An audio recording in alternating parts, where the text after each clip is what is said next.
அண்மை செய்தியை பார்த்து வருகிறோம்.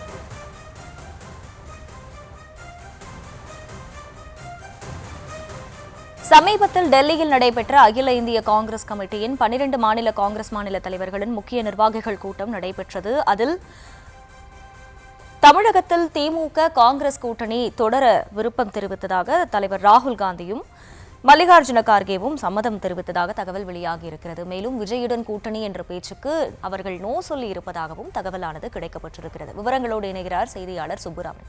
சுப்புராமன், வணக்கம். முழு விவரங்கள். அகிலா, வணக்கம்.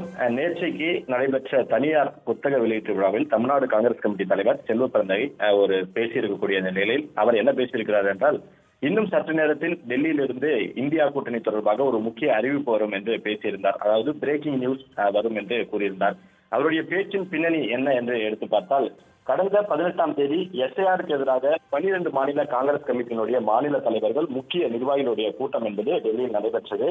அப்பொழுது தமிழ்நாட்டில் கூட்டணி குறித்தும் பேசப்பட்டிருக்கிறது. அப்பொழுது மல்லிகார்ஜுன கார்கேவிடம் தமிழ்நாடு காங்கிரஸ் கமிட்டியின் தலைவர் செல்வ பிறந்தகை உள்ளிட்ட முக்கிய நிர்வாகிகள் பேசியிருக்கிறார்கள். அப்பொழுது காங்கிரஸ் கமிட்டியினுடைய தலைவர் மல்லிகார்ஜுன கார்கே, நாம் தமிழ்நாட்டில் திமுக கூட்டணியில் இருக்கிறோம், திமுக கூட்டணியில் தொடர்ந்து பயணித்து வருகிறோம், 4-5 தேர்தலாக பயணிக்கிறோம், தொடர்ந்து வெற்றியும் பெறுகிறோம், எந்த ஒரு பிரச்சனையாக இருந்தாலும் திமுக கூட்டணியில் நாம் தொடரலாம், அதுதான் நமக்கு வெற்றியும் கிட்டும் என்றும் அவர் பேசியிருக்கிறார். அவருடைய அந்த தொடர வேண்டும் விருப்பம் தெரிவித்த கருத்துக்கு மக்களவை எதிர்க்கட்சித் தலைவர் ராகுல் காந்தியும் விருப்பம் தெரிவித்ததாக தகவலானது கிடைக்கப்பட்டிருக்கிறது.